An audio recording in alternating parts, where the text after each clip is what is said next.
Arẹwà ojúmọ́ ti mọ́ pérégedé ọ̀yẹ́ là lónìí ọjọ́ tá a bá ní fati pé òní gan lọ́jọ́ bí aya Ṣóǹdé gbogbo èèyàn ṣe ń fò fáyọ̀. Saidat aya Fatai àbúrò rẹ̀ ló jí mi pẹ́pẹ́ ó ní tó ń bá gbàgbé ọjọ́ gbogbo ọjọ́ bí ìyá ọkọ òun ò ṣe gbàgbé. àti dúpẹ́ ọjọ́ ti pé o ìgbà tí kò Ìyábọ̀dé Ànífà ti pọ́dún tuntun èrò yàwá ẹ jẹ́ kájọ bọ́ lọ́jọ́ bí òníyọ̀.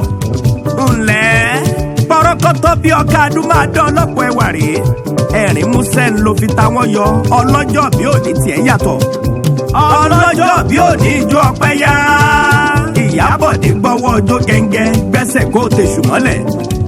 ó ti yá aláṣẹ ilé ìtajà Mopsy Double Joy ló pọ́dún tuntun ajé a máa wá ẹ wá wẹ̀rẹ̀wẹ̀rẹ̀ ló máa tà.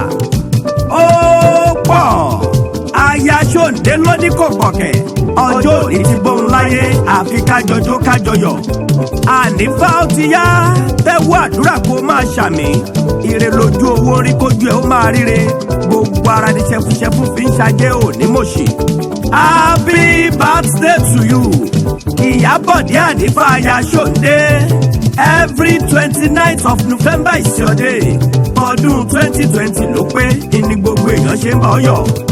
ó ti yọ ọlọ́jọ́ bí òní jẹ́ ń bọ́ délé bàbá tó bí ẹ lọ́mọ. ìwọ lọ́mọ ọ̀bàmọ̀dé lọ́ba màgbọ́n ọmọ korowa ọmọ tagbáta ọmọ lẹ̀kọ́lẹ́rù lọ́ba.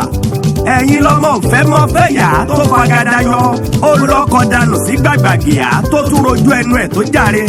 ó nígbà tí ìyá ń gbowó kí lọ́mọ ẹ̀ ń wò ìyá ń gbáwájú ilé ó kẹ́kọ̀ọ́ ṣú ọmọ ń gbé ìkùlé ó kéwùrà.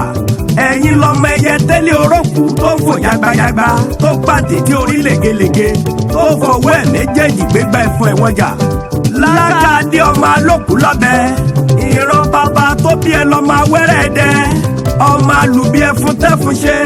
ẹ̀yin lọ́mọ onígbò kìtìpá ọmọ onígbò kìtìpá lọ́nà ọ̀bà kí ìgbò má jà kọ́mọdé ọ̀bà ó má dẹyọ ká lè jọ máa péjú bọkúrò wa ní gbogbo ìgbà lọ́bà.